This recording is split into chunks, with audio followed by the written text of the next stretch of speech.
Vijayawada university మంచి భవిష్యత్తు కోసం తెలుగు విద్యార్థులు ఇష్టపడే యూనివర్సిటీ. కాల్ 9059052378 9059052379.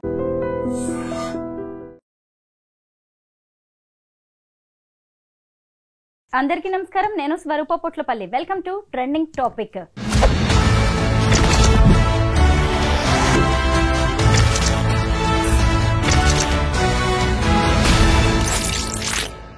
హైదరాబాద్ లో కదులుతున్న ఎంఎంటీఎస్ ట్రైన్ లో యువతిపై అత్యాచార యత్నం ఘటనలో దర్యాప్తును ముమ్మరం చేశారు పోలీసులు. మహేష్ అనే ఒక అనుమానితుడిని కూడా అదుపులోకి తీసుకుని విచారణ జరుపుతున్నారు. ప్రస్తుతం నాతో పాటు POW సంధ్య గారు ఉన్నారు. ఆవిడతో మాట్లాడి ఈ కేసు గురించి అనేక విషయాలు తెలుసుకుందాం. నమస్తే సంధ్య గారు. నమస్తే. చూసారా, 8 గంటల టైంలో కదులుతున్న ఎంఎంటీఎస్ ట్రైన్ లో ఒక అమ్మాయి మీద అత్యాచార యత్నం చేయడం, ఆమె భయపడిపోయి ట్రైన్ లోంచి దూకేయడం ఎంత భయంకరంగా, ఎంత బాధాకరంగా అనిపిస్తోందండి. 8 గంటల టైంలో అత్యాచార యత్నం అంటే మామూలు విషయమా? ఇది ఒక 3 రోజుల క్రితం జరిగిన ఘటన. అసలు రిపోర్ట్ అయిన రోజే ఆశ్చర్యపోయాం. అంటే ఒకప్పుడు ఢిల్లీ లాంటి నగరాల్లో బస్సుల్లో వెళ్ళే వాళ్ళని, బస్సుల్లో చివరి ప్రయాణం చేసేవాళ్ళని, అట్లాగే ఢిల్లీ చుట్టూ ఉండే యూపీ, హర్యానా రాష్ట్రాల నుంచి ఢిల్లీకి వచ్చి వెళ్ళేవాళ్ళు బస్సుల్లో చివరికి వెళ్తారు కదా, అట్లాంటి మహిళలు అక్కడ తరచుగా జరిగాయి. ఢిల్లీ రాజధానికి వచ్చి వెళ్ళే బస్సులు కానీ ఉత్తరాదిన బాగానే జరిగేటువంటి, దక్షిణాదిన తక్కువ, అసలు జరగలేదని లేవు. హైదరాబాదులో కంపారిటివ్లీ ఇతర నగరాలతో పోలిస్తే హైదరాబాద్ చాలా భద్రత కలిగిన నగరం మహిళల విషయంలో. అటువంటి హైదరాబాద్లో రకరకాల వాళ్ళు వచ్చి చేరడం, ఈ భద్రత అనేది రోజు రోజుకి అడుగంటిపోతుంది, కరువు అయిపోతుంది. ఇటీవల క్రైమ్ అగెయిన్స్ట్ ఉమెన్ బాగా దారుణంగా పెరుగుతోంది. అందులో భాగమే మొన్న జరిగిన ఘటన మేము కూడా చదివాం పేపర్లో 3 రోజుల క్రితం. అసలు విస్తుపోయాం. నడిచే ట్రైన్లో ఎంఎంటీఎస్, ముందు స్టేషన్ వరకు మరో 2 మహిళలు ఉండే, వాళ్ళు దిగిపోయారట. ఈమె తన స్టేషన్ దిగడానికి 2 స్టేషన్ల ముందు ఒక్కటి మిగిలిపోయింది. అతను అటాక్ చేశాడు. ఆ భయానికి అమ్మాయి దూకేసి అప్పటి నుంచి కూడా గాంధీ హాస్పిటల్లో చాలా స్ట్రగుల్ అవుతుంది ఆ అమ్మాయి. అవుట్ ఆఫ్ డేంజర్ అని చెప్పారు డాక్టర్. మేము మాట్లాడాం డాక్టర్లతో కూడా. కానీ ఎందుకు వెళ్ళి డిస్టర్బ్ చేయదలుచుకోలేదంటే, ఇటువంటివన్నీ కూడా మీడియాలో చూపించడానికో మేము వెళ్ళాం సందర్శించామని కాదు. ఇటువంటి ఘటనల పట్ల నిజంగా భద్రత కల్పించడానికి ప్రభుత్వం మీద ఎట్లా ఒత్తిడి తీసుకురావాలనేది మేము ఆలోచిస్తున్నాం. ఈ ఘటనలో కూడా ఆ అమ్మాయికి పూర్తిగా ట్రీట్మెంట్ ఇప్పించాలి. అట్లాగే ఈ ఘటన నేపథ్యం చూస్తే అసలు ఇటీవల కాలంలో అంటే ఇంతకుముందు ఆడవాళ్ళు ఎక్కడ వాళ్ళ పని ప్రదేశాల నుంచి కానీ వాళ్ళ అవసరాలను బట్టి కానీ వెళ్తూ వస్తూ, ఇప్పుడు ట్రైన్లు ఎక్కుతారు, 10ంటికి వస్తుంది అనుకున్న ట్రైన్ లేటుగా వస్తుంది 11ంటికి. తిరిగి వాళ్ళ గమ్యస్థానాలకు వెళ్ళాలి కదా, స్టేషన్లలోనే ఉండిపోలేరు కదా. వాళ్ళు వెళ్ళేటువంటి క్రమంలో ఇటువంటి ఎదురవుతున్నాయి. బస్ స్టాండ్ దిగి ఆటోలో వెళ్ళేటప్పుడు ఇప్పుడు కొంత క్యాబ్స్ వచ్చినాయి, జీపీఎస్తో అనుసంధానం చేసిన క్యాబ్స్ వచ్చాక ఆ భయం తగ్గింది. ఏదైనా ఓలా, ఊబర్ లాంటివి కొంచెం ప్రొటెక్టెడ్గా ఫీల్ అవుతున్నారు, ఎందుకంటే ట్రాక్ అవుతాయి కాబట్టి.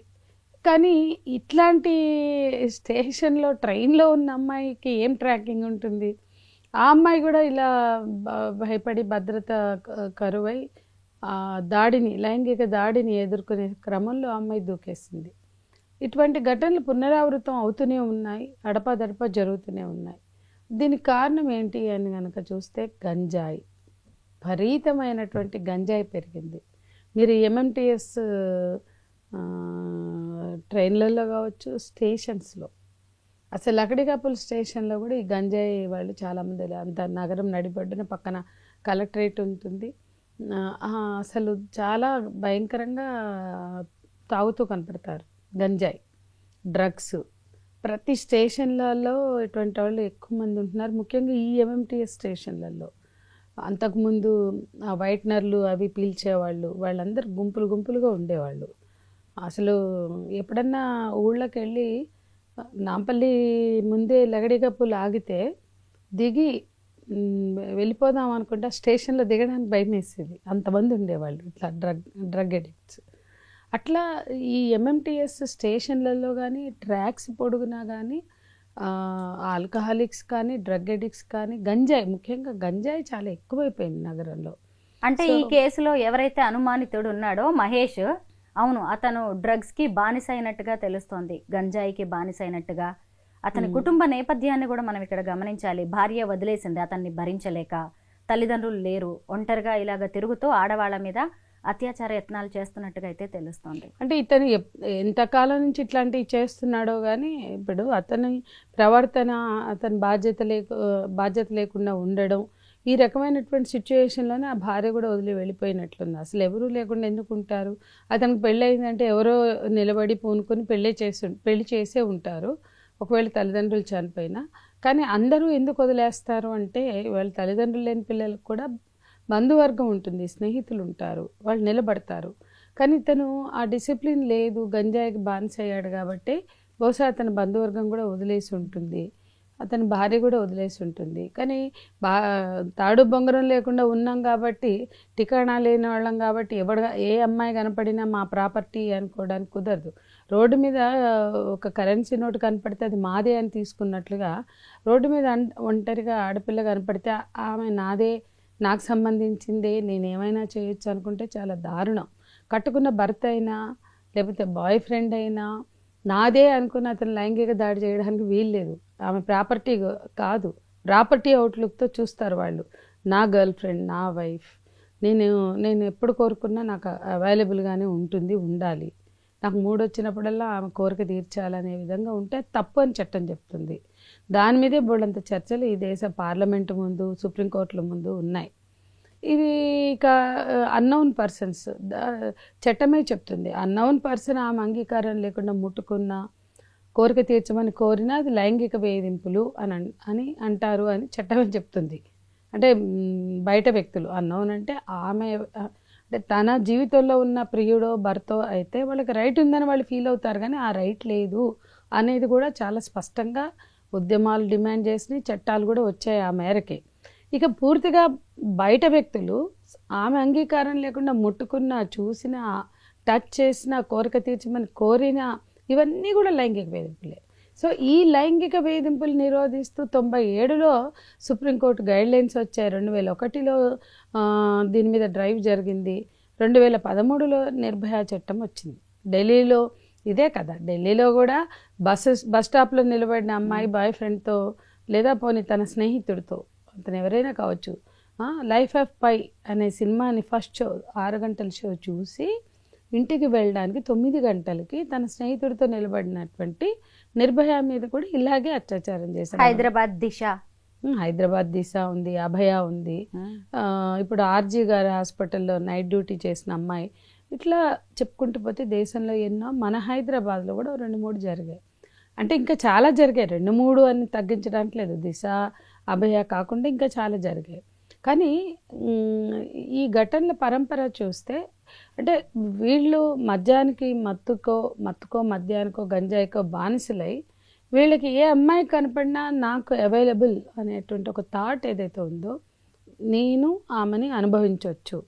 అంటే ఆడవాళ్ళంటే లైంగిక దాడికి తెగబడవచ్చు, ఎందుకంటే ఆడవాళ్ళ ఆ సెక్స్ కోరికలు తీర్చే అవయవాల కుప్పలు.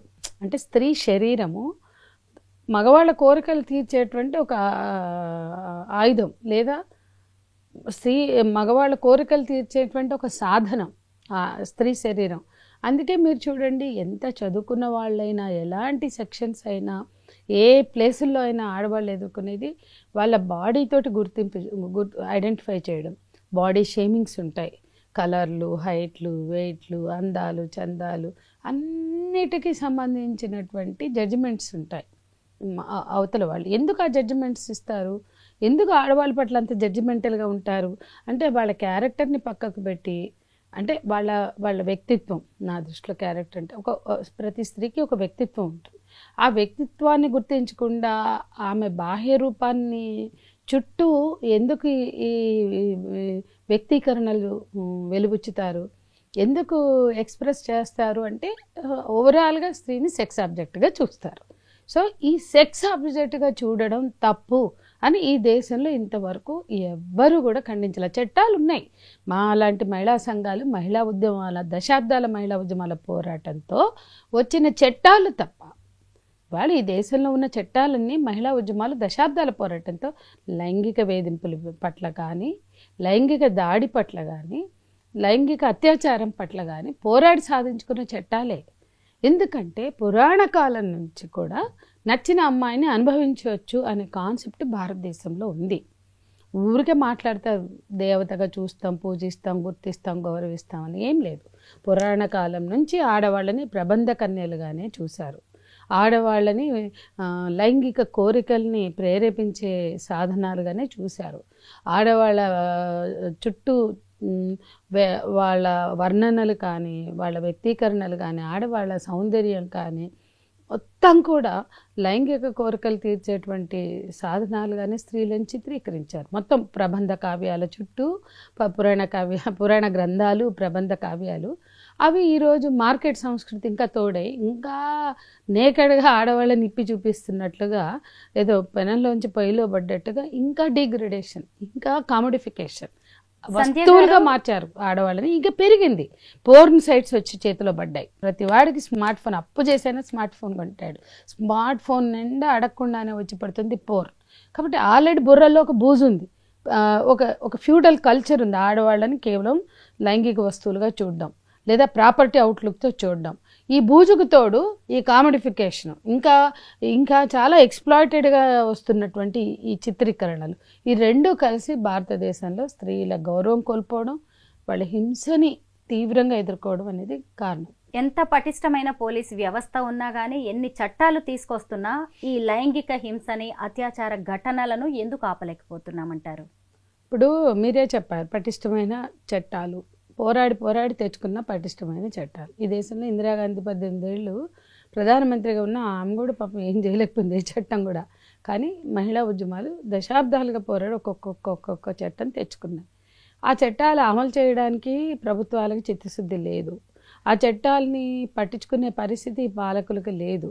ఊరికే మహిళలు అనగానే ఎన్నికలప్పుడు ఓటు బ్యాంకు కదా, ఓటు బ్యాంకు కాబట్టి సగభాగమైన మహిళలు ఓటు బ్యాంకుగా మాత్రమే గుర్తిస్తారు ఈ రాజకీయ పార్టీలు. ఏ పార్టీ అయినా అంత డ్రామాలు ఆడతారు తప్ప అది అధికార పార్టీయా, ప్రతిపక్ష పార్టీయా, బీఆర్ఎస్ఆ, కాంగ్రెసా, బీజేపీయా, తెలుగుదేశమా, ఎవరైనా అదే సోకు, ఎవరైనా అదే పరిస్థితి. ఎందుకంటే మన రాష్ట్రంలో 13 ఏళ్ళుగా మహిళలపై హింస, దాడుల విషయంలో పెరుగుతున్న హింస రివ్యూ లేదు. కనీసం ఆఖరి రివ్యూ సమావేశం 2012. యూపీఏ ప్రభుత్వం అధికారంలో ఉన్నప్పుడు కొన్ని ఎఫర్ట్స్ పెట్టారు సోనియా గాంధీ. కానీ అదే యూపీఏకి సంబంధించిన కాంగ్రెస్ పార్టీ ఈ రాష్ట్రంలో అధికారంలోకి వచ్చింది కానీ పట్టించుకోవట్లా. ఒక్క యూపీఏ నిర్భయ చట్టం తేవడం కానీ, ఆ చట్టం ఆమోదిస్తున్న సమయంలో ఒక మాట చెప్పారు సోనియా గాంధీ. ఈ దేశంలో అట్లా 9 గంటలకు బస్ స్టాప్లో నిలబడిన అమ్మాయిని బుద్ధి చెప్పడానికే రేప్ చేసాం, చంపేశాం అని చెప్తున్నారు అంటే ఈ దేశంలో స్త్రీల పట్ల ఉన్న దృక్పథాన్ని తెలియజేస్తుంది. కాబట్టి ఆమె అంగీకారం లేకుండా ఆమె ఒంటి మీద చెయ్యి వేయొద్దు అనే కాన్సెప్ట్ తీసుకురావాలి. వర్మ కమిటీ సిఫార్సులు అమలు చేయాలి. వర్మ చాలా స్పష్టంగా చెప్పారు ఈ దేశంలో ఎందుకు లైంగిక దాడులు, అత్యాచారాలు జరుగుతున్నాయని. కాబట్టి ఆ వర్మ కమిటీ సిఫార్సులు అమలు చేయాలన్నా, దానిలో భాగంగా వచ్చిన నిర్భయ చట్టం కానీ, లైంగిక వేధింపుల నిరోధక చట్టం కానీ, ఇతర చట్టాలు కానీ అమలు కావాలంటే పెద్ద ఎత్తున క్యాంపెయిన్ చేయాలి అని ఆమె 1000 కోట్లు కేటాయించారు. మరి ఆ 1000 కోట్లు 13లో ఆవిడ కేటాయించారు యూపీఏ చైర్పర్సన్గా ఉన్న సోనియా గాంధీ. 14లో ఆ ప్రభుత్వం పడిపోయింది. ఆ కేటాయింపులు దానికి ఉపయోగించడం కూడా లేదు. ఆ తర్వాత అసలు ఆ కేటాయింపులన్నీ 100 కోట్లకు దిగజార్చి ఆ 100 కోట్లు కూడా అరాకొరగా ఎక్కడెక్కడో చేస్తున్నారు తప్ప క్యాంపెయిన్. ఎందుకు క్యాంపెయిన్ అడుగుతున్నామంటే 2 చుక్కలు పోలియో వేస్తే పోలియో ఎరాడికేట్ చేయగలమని ఒక అవగాహన కల్పించగలిగిన ఈ ప్రభుత్వాలు లైంగిక వేధింపులు, లైంగిక దాడుల్ని నిరోధించడానికి అసలు క్యాంపెయినే చేయలేదు. అందుకే సినిమాల నిండా ఏదైనా చేయొచ్చు. అంటే నచ్చిన హీరోకి నచ్చితే ఆ అమ్మాయి ఒప్పుకోకపోయినా వెంటబడవచ్చు. అట్లా ఇక అది ఒక పరిమితి ఉండదు. దాని ఎవడి ఇష్టం వచ్చినట్టు వాడు ఒప్పుకోలేదనుకో, నువ్వు అందంగా ఉన్నావు అని పొగరా, యాసిడ్ పోస్తా అని ఒక హీరో అంటాడు. ఇంకో హీరో ఏమో వెంటబడే వరకు ఆమె ఒప్పుకునే వరకు వెంటబడతాడు. ఇంకో సినిమాలో ఇంకో హీరో తీసుకుపోయి బూత్ బంగ్లాలో పెట్టో లేకపోతే అడవిలోకి తీసుకెళ్ళో నేను రేప్ చేయలేదు కాబట్టి నిజమైన ప్రేమ అని గుర్తించమంటాడు. సో ఇవన్నీ ప్రాక్టికల్గా చూస్తే ఈ భావజాలంతో వచ్చే ఈ దాడులుగా మనం అర్థం చేసుకుంటే అది అప్రజాస్వామికం, అది అన్యాయం. ఆడవాళ్ళ మీద మీ ప్రతాపం చూపించడానికి ఎవరైనా కూడా పబ్లిక్ సొత్తు, ఆమె ఎక్కడన్నా ఉంటుంది, ఎట్లన్నా ఉంటుంది, ఎప్పుడైనా ఉంటుంది. నువ్వెవడివి రాను ఆమె ఒంటి మీద చేయడానికి. వాడికి సంస్కారం ఉండి విఘ్నత ఉంటే మందు తాగినా గంజాయి తాగినా చెయ్యడు. కాబట్టి అసలే చెత్త, అసలే మత్తు, ఆ రెండు అసలే పితృస్వామ్యం, ఈ మూడు కలిస్తే వాళ్ళకి విచక్షణ కనీసం మామూలు అప్పుడు ఏదో ఇంత విచక్షణ ఉంటుందేమో అది కూడా ఉండదు. దాంతో ఈ దాడులు, పిల్లలు కనపడితే పిల్లలు, ఎవరు కనపడితే వాళ్ళు, అబ్బాయిలు బాలులు అంటే బాయ్స్ కనపడినా కూడా ఈ లైంగిక దాడులు జరుగుతున్నాయి. దీన్ని ఈ గంజాయిని కంట్రోల్ చేయాలి, ఈ భావజాలాన్ని నిరోధించాలి. ఇక మీదటైనా ఆడవాళ్ల మీద అలాగే పిల్లల మీద జరుగుతున్న లైంగిక దాడులు ఆగాలని ఆశిద్దాం. థ్యాంక్ యూ సో మచ్ సంధ్య గారు. వెల్కమ్.